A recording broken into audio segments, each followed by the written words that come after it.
Bueno, continuamos con las presentaciones técnicas. La próxima presentación estará a cargo del ingeniero Félix Gallego y se titula Metodología de validación de modelos migrables de generación renovable para estudios de estabilidad. Félix es ingeniero eléctrico con 20 años de experiencia y especializado en sistemas eléctricos de potencia en Camesa. Es profesor de transmisión de energía eléctrica en la Universidad Nacional de Rosario. En Siguera, Argentina, es presidente del Comité Técnico Nacional, promoviendo el intercambio de conocimientos técnicos a nivel nacional e internacional. Le damos la bienvenida a Félix.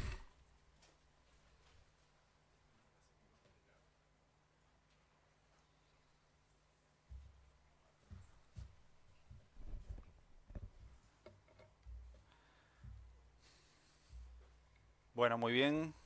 Eh, Buen día de nuevo para todos. Vamos a estar presentando entonces este trabajo que hicimos en conjunto con Roberto Molina y Nicolás de San Juan aquí presentes.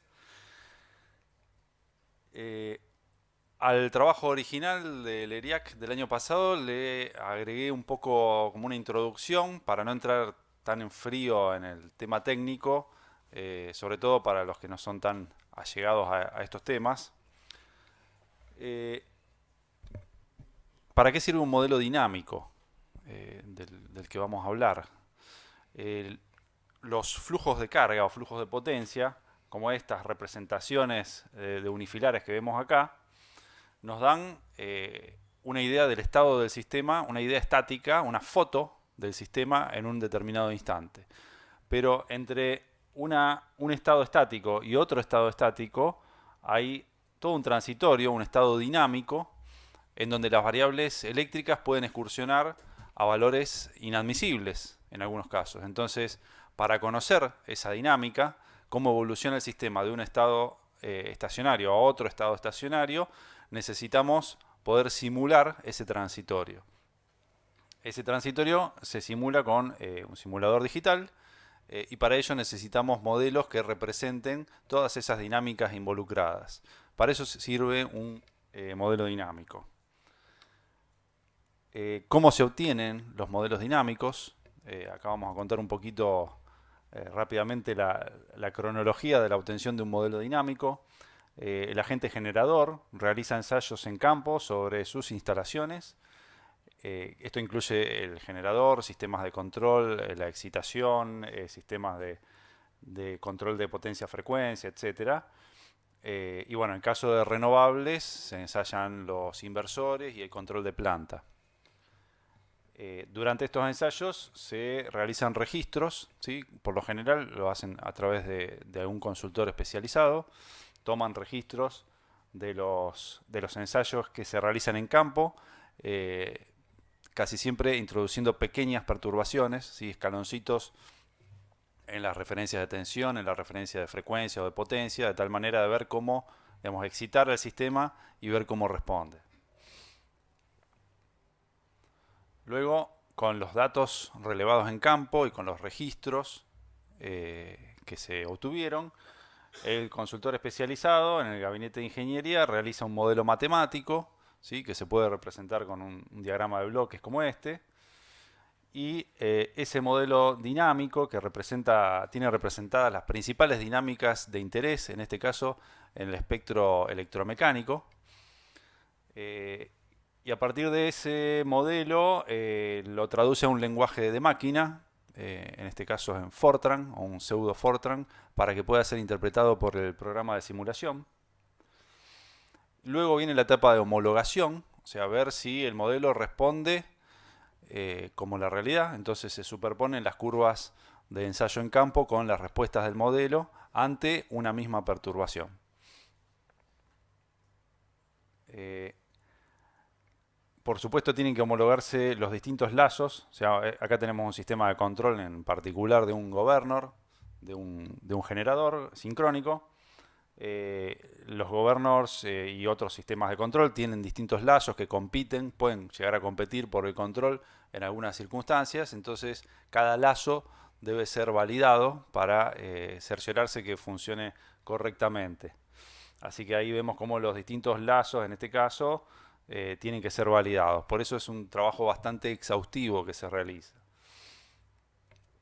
Y luego tenemos un proceso de supervisión y de calidad, en donde bueno, se recibe el modelo validado, se realizan algunas pruebas documentales, luego se reproducen algunas por simulador, algunas de las pruebas hechas por el consultor. Si todo va bien, ya el sistema de control, el modelo de la central, pasa a formar parte de la base de datos del sistema eléctrico argentino.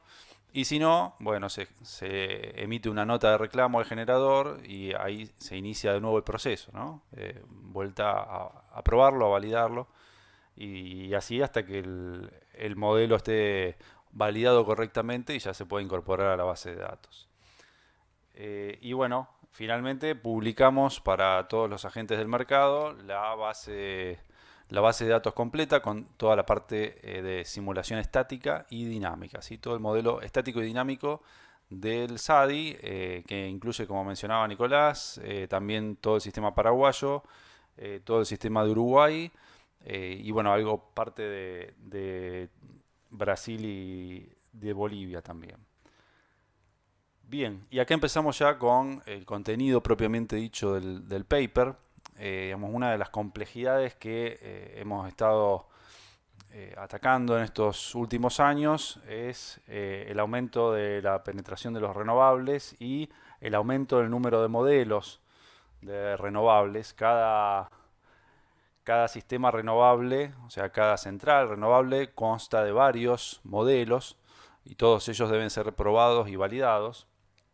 Acá vemos cómo eh, los, los modelos renovables han crecido en los últimos años en la medida que han tenido lugar las distintas licitaciones de renovables en nuestro país. En algunos modelos, inicialmente recibíamos los modelos del fabricante, son modelos cerrados, digamos tipo caja negra. Tenían la dificultad de que no pueden ser migrados a otras versiones del simulador, no pueden ser migrados tampoco a otros simuladores eventualmente, y a veces cuando presentaban algún problema interno, un problema numérico, o algo durante la simulación o durante la inicialización, problemas de convergencia, era muy compleja la resolución de esto. Porque había que interactuar directamente con el fabricante, que no es un agente del mercado eléctrico, entonces, bueno, eso complicaba las cosas.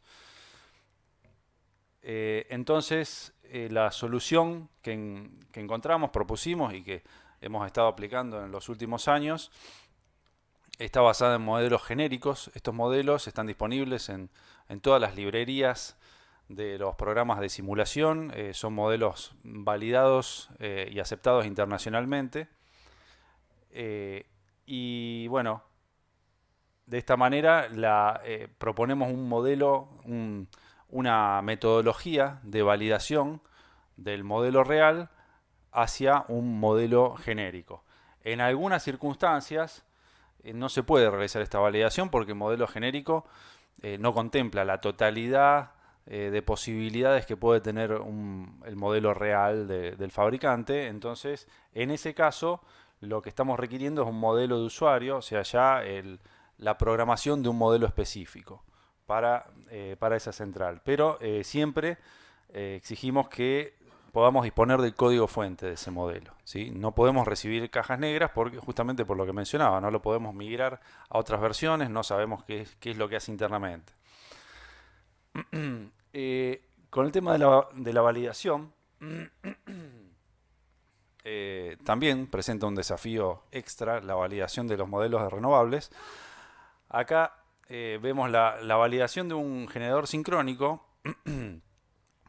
Por lo general, para generación convencional o generación sincrónica, los lazos de control son los mismos para pequeñas y para grandes perturbaciones. Entonces, el ensayo que se hace en campo introduciendo una pequeña perturbación permite identificar los lazos que actuarían ante grandes perturbaciones. Las grandes perturbaciones son las que en definitiva vamos a simular cuando incorporemos el modelo en el sistema global, en el sistema completo del SADI. Entonces, acá vemos cómo tenemos una entrada, en este caso un regulador de tensión, una entrada, la medición de la tensión. Acá tenemos la señal tipo escalón que se inyecta en la referencia y tenemos la salida de este modelo de regulador de tensión. La salida es la tensión de campo de excitación de la máquina. Ante una gran perturbación, este será el mismo lazo que actuará. Entonces, si se hace una validación en campo ante una pequeña perturbación, ya tenemos el modelo validado también para grandes perturbaciones. Esto es para un generador convencional.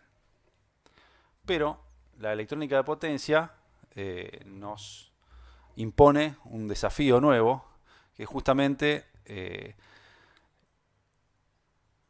todo lo que hace la generación no sincrónica o la generación basada en inversores se puede programar. Entonces la respuesta dinámica de un generador solar, fotovoltaico o de un generador eólico puede estar totalmente programada y puede modificarse en cualquier momento, puede hacerse prácticamente a medida mediante software. Por supuesto, dentro de las limitaciones físicas del equipamiento primario. Cosa que en la generación sincrónica estaba bastante acotado porque tenemos masas, inercias, tenemos arrollamientos. Y bueno, eso hace el siguiente efecto. Para la validación de los modelos de la generación basada en inversores, vemos que hay distintos lazos para pequeñas perturbaciones que para grandes perturbaciones. Por ejemplo, acá tenemos el modelo del control eléctrico cuando uno en funcionamiento normal, cuando digamos, no hay grandes perturbaciones aplicadas en el sistema, que es normalmente cómo se realizan los ensayos en campo. Se introduce en condiciones normales un pequeño escaloncito en una referencia y se toma la señal de salida de todo este sistema para poder identificarlo y validarlo. Entonces, en definitiva, uno estaría pudiendo identificar todo este lazo de control. Pero ante grandes perturbaciones, o sea, ante cortocircuitos en la red, huecos de tensión muy profundos, se activan otros lazos de control, como por ejemplo este que vemos aquí en rojo, ¿sí? Que es un lazo de inyección de corriente reactiva, y se inyecta corriente reactiva durante el hueco de tensión. Y eso es difícil de ensayar en la práctica, en el sistema real, porque hay que generar un hueco de tensión en el sistema. No es imposible, en algunos lugares se hace. Acá, digamos, en Argentina tuvimos algunas interacciones, pero finalmente se resolvió que era algo muy costoso y poco práctico de realizar. Además es algo que lleva mucho tiempo. Entonces, bueno, fuimos por otra metodología. Y esta metodología de validación para pequeñas y grandes perturbaciones consta de 3 pasos. El primer paso es tomar el modelo del fabricante, ese modelo que casi siempre viene dado como una caja negra, pero que sabemos que tiene todos los detalles de modelado para pequeñas y grandes perturbaciones, o sea, el modelo más exacto con el que podemos contar. Entonces ese modelo se valida ante pequeñas perturbaciones respecto de los ensayos en campo, ¿sí? En el campo se hacen pequeños escaloncitos, pequeñas perturbaciones, se homologa ese modelo del fabricante respecto de esos ensayos. Luego, el paso 2, se realizan simulaciones de pequeñas y de grandes perturbaciones sobre ese modelo y se toman como curvas patrones.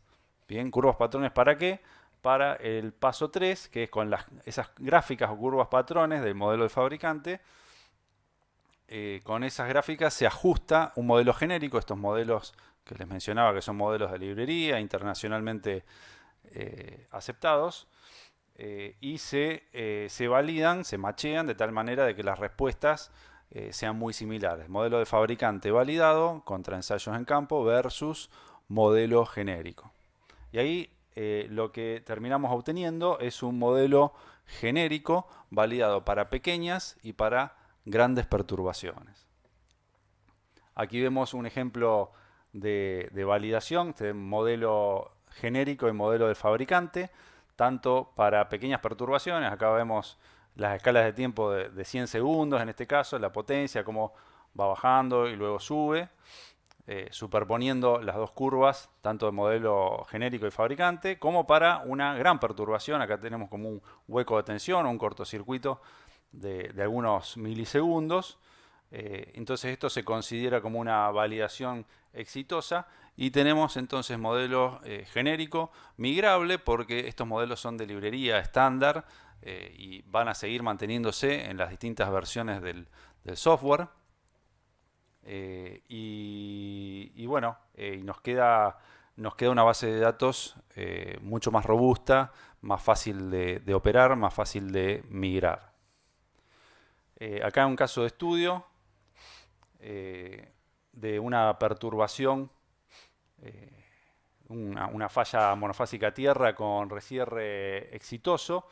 En concreto, lo que hace la generación, por lo general, la generación basada en inversores, conectada a red mediante electrónica de potencia, cuando ve un hueco de tensión, un cortocircuito, la respuesta normal es que se reduce prácticamente a cero la potencia activa, la componente activa de la corriente, y aumenta a su valor nominal o un poco más allá del valor nominal la componente reactiva de la corriente. Eso es un comportamiento típico. Y luego de despejado el cortocircuito, lo que hace la componente activa de la corriente, digamos, ya se despejó la falla, tiene que volver a su valor original. Esa vuelta al valor original la puede hacer más lento, más rápido, controlada o de forma descontrolada o muy rápida, ¿sí? Para eso hay un parámetro que se denomina RRPWR, que es el que limita esa rampa de subida de la componente activa de la corriente, y acá vemos cómo la comparación en la simulación entre la rampa limitada y la rampa no limitada y su efecto sobre la estabilidad del sistema. Aquí está la rampa limitada de recuperación de la corriente activa cuando le aplicamos una limitación, y en negro cuando no se le aplica ninguna limitación. Y acá vemos cómo estas son oscilaciones rotóricas en los ángulos de los generadores. Vemos cómo en caso de que no se aplique ninguna limitación podemos tener excursiones más grandes de los rotores de los generadores y con eso acercarnos más a lo que es la inestabilidad transitoria. Bien, para eso, digamos, un caso de aplicación, ¿para qué nos sirve este grado de exactitud en el uso de los modelos, en este caso renovables? Bueno, resultados y conclusiones. La metodología propuesta tiene como objetivo contar con un adecuado modelamiento de la tecnología basada en inversores, permitiendo mantener a largo plazo una base de datos robusta y migrable. Se obtiene, por supuesto, un modelo RMS de generadores renovables, validado tanto para pequeñas como para grandes perturbaciones. Y bueno, queda demostrada la importancia en la validación para que los resultados de la simulación tengan algún correlato con lo que sucede en la realidad y sean lo más próximos posible a lo que pasa en la realidad. Y bueno, cabe destacar que las dinámicas asociadas a generadores convencionales vienen principalmente dictadas, como decíamos, por los sistemas físicos, y acá ya vemos que ese paradigma se rompe, que lo que está programado dentro de los controles de los parques es lo que manda en estas dinámicas. Y bueno, eso es paradigma que, digamos, un desafío que venimos afrontando en los últimos años desde que explotó, digamos, el aumento de generación renovable en la Argentina. Y bueno, esos números siguen subiendo y las proyecciones de aumento de penetración renovable siguen siendo altas. Así que bueno, esto es algo en lo que hemos estado trabajando tanto con Roberto y Nicolás. Es un trabajo diario que hacemos en Camesa, y bueno, queríamos compartir un poco esta experiencia con todos. Muchas gracias.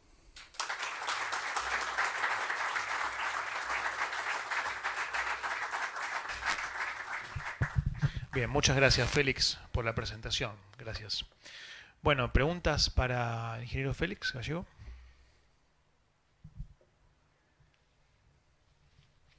Yo tengo una pregunta, Félix.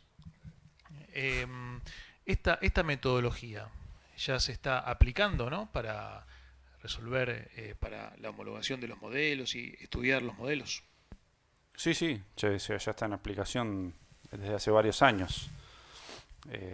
Digamos, todo surgió, como comentábamos al principio, cuando empezamos a tener muchas dificultades con modelos incipientes o los primeros modelos para simulaciones RMS provistos por fabricantes y la imposibilidad de poder modificarlos. Eso fue lo que acá con Roberto nos llevó a decir, bueno, tenemos que encontrar una salida a esto, tal vez sacrificando un poquito de precisión para fallas muy cercanas. El modelo genérico puede no comportarse exactamente igual que un modelo provisto por el fabricante, pero por lo menos tenemos una base de datos operable y migrable a futuro.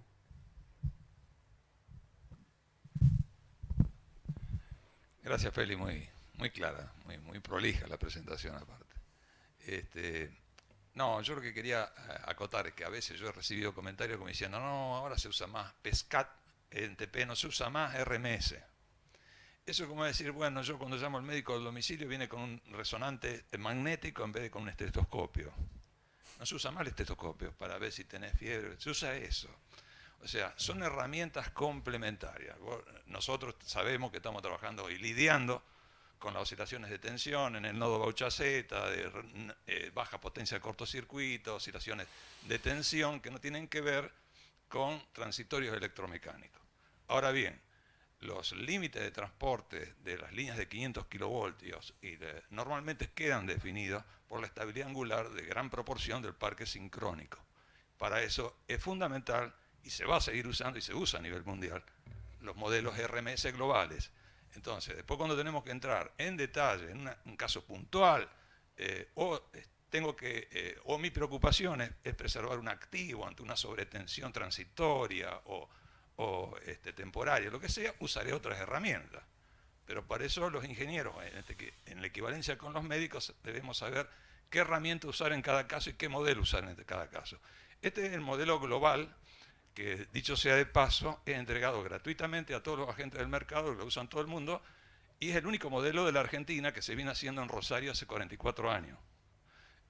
Y validando cada vez que entra, y cada vez más trabajo, ¿no? Cada vez más trabajo porque tenemos parques de 20, 30, 40, 50 megavatios, una cantidad infernal. Así que muchas gracias, quería hacer esa acotación.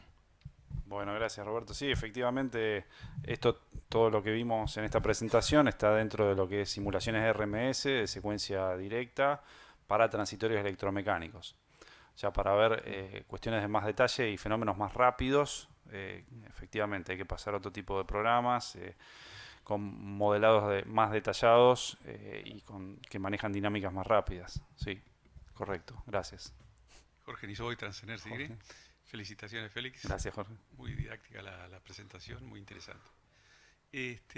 Con respecto a la validación para grandes perturbaciones, cuando decís validado contra el modelo del fabricante, ¿eso qué significa? ¿Que les dieron un modelo en formato PC? Si eso por ahí me lo perdí. Sí, Ah, sí, un modelo compilado. compilado El tipo caja objeto. negra, modelo de fabricante tipo caja negra. Los fabricantes en general no tienen problema en proveer ese tipo de modelos. Ah, Sí tienen problema para proveer el código fuente. El código fuente es muy difícil o casi imposible a veces de conseguir.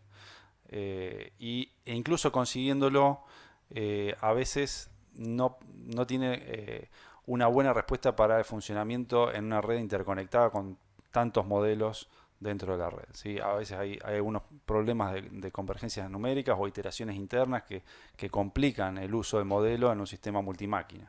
así que en general no tienen problemas de suministrarlo, porque yo digo, por ahí era contra registros de entrada aplicada y resultados obtenidos que te daba el Ajá. fabricante. No, sí, el modelo compilado no hay problema, eso lo proveen todos. Perfecto. Sí. Claro, ese modelo compilado, cuando cambias de versión de programa o si quisieras eventualmente ir a otro programa, ya no te sirve. Por las dudas, para aclarar al público lo que comentaba Roberto, los modelos PSCAT te referís a modelos de MTP, digamos, de transitorios Claro. electromagnéticos. Perfecto. Sí, correcto. Bueno, muchas gracias. Gracias, Félix. Jorge. Allá Carlos tiene una pregunta. Última fila. Bueno, Félix, muy buena tu presentación. Mi consulta era básicamente cómo se va actualizando esa base de datos a medida que van ingresando los generadores. para que cada, digamos, agente generador tenga la última actualización y pueda hacer sus propias simulaciones. Bien, sí, muy bien. La actualización tiene un paso anual. Históricamente ese es el paso anual en que Gamesa pone a disposición para la realización de las guías de referencia del transporte y las programaciones estacionales, una base de datos estática y dinámica. Así que ese es el paso, está colgada en la página web de Gamesa para acceso de los agentes, ¿sí? Cualquier agente generador, transportista, distribuidor puede acceder a la base. Así que el paso de actualización es anual. Nosotros vamos recibiendo los modelos en cualquier momento del año, obviamente, y los vamos probando, vamos haciendo estas pruebas de validación, vamos verificando la documentación, que esté completo, que la homologación sea satisfactoria, y ya lo damos por apto. Y luego, una vez por año, incorporamos todos esos modelos en la base. En general, como digamos, la base que publicamos contempla generadores futuros que aún no están en servicio, esos generadores que no tienen modelos validados todavía, se les incorpora un modelo aproximado o un modelo de estudios de etapa 1, de etapa 2, y luego cuando llega el modelo definitivo se reemplaza. Esa es un poco la mecánica de trabajo.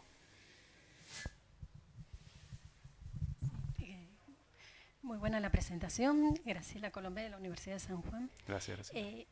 Ahí al tomar para las grandes perturbaciones como referencia el modelo validado del fabricante, ¿cómo se aseguran ustedes que ese modelo está validado, dado que muchas veces el fabricante cuando instala el equipo hace algún cambio de parametrización? Sí, eso es posible, lo que mencionas es posible.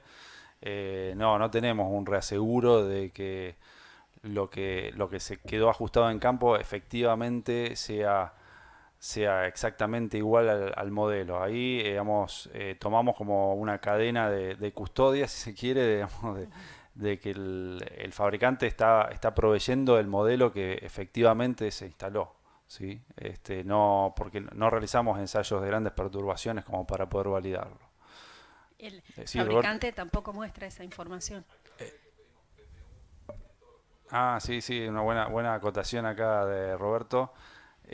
Todos los generadores que ingresan al sistema tienen que conectar un registrador en su punto de conexión, un registrador PMU, ¿sí? De medición sincrofasorial sincronizada y de alta tasa de muestreo, de tal manera que a futuro no es algo que se esté haciendo actualmente porque son pocos realmente los que han conectado el PMU hasta ahora, pero la idea es que tengamos en cada generador ese PMU con datos que se reciben en tiempo real en Gamesa, de tal manera que podamos validar estos modelos ante grandes perturbaciones cuando haya una perturbación real. ¿Sí? Eso lo vemos como la etapa última de todo este proceso, que la incorporación de los PMU nos pueda arrojar un poco de luz sobre ese comportamiento ante grandes perturbaciones que desafortunadamente no podemos ensayar, ¿no? Bien, y otra consulta, los modelos que tenían incorporados antes de decidir esta metodología, ¿han quedado con esa modelación o les han requerido a los generadores modelos en base a esta tecnología? Hemos requerido que se ajusten a estos modelos genéricos. Eran pocos realmente los que habían quedado de la etapa anterior. Así que sí, hemos requerido que se ajusten a modelos genéricos para poder aplicar el método, porque realmente si te queda un modelo no genérico, ya te traba toda la migración. Así que sí, se ha requerido para todos. Bien, muchas gracias. No, nada.